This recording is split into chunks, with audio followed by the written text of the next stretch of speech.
Now we're going to go ahead and put the pedal onto a sit-down mower. So the first thing we're going to do is situate the pedal up on the front left corner using the bolt provided, which would be a 1-inch carriage bolt.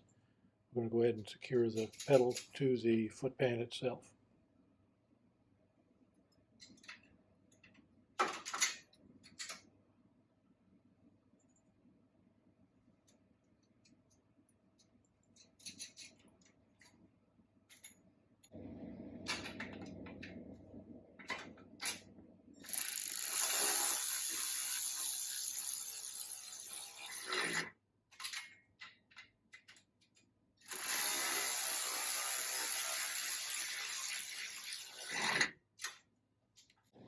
So now we're going to talk about the cable routing, just so you know where it's going to go before you connect it to the pedal.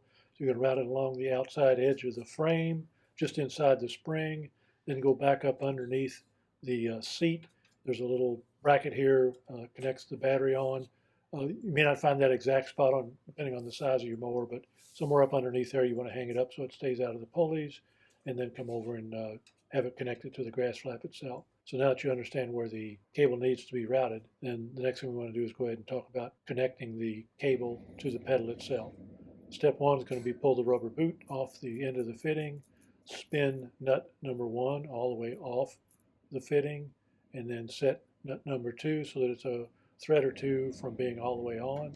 Then we're going to go ahead and release the spring off the inside of the pedal, slip the wire into the slot, slide the fitting into that hole, and then go ahead and put jam nut number 1 back onto the fitting.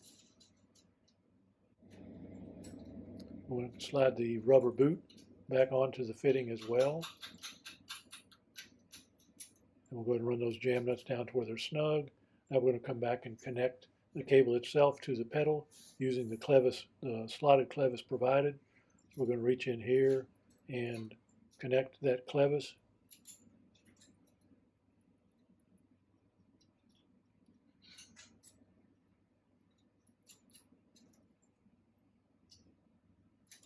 So we'll go ahead and get that lined up and use the 1/4-inch pin provided.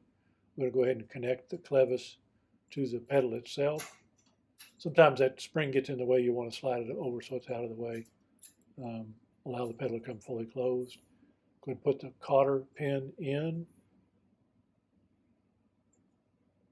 When you do this, you're going to want to spread the cotter pin, split it, and then wrap it around both directions.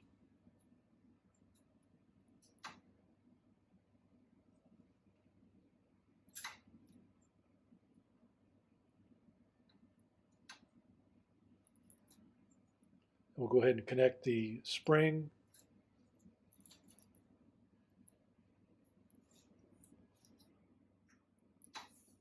Now we're going to go ahead and tighten the jam nuts up on the threaded fitting itself. So just snug those up. You don't have to make them super tight.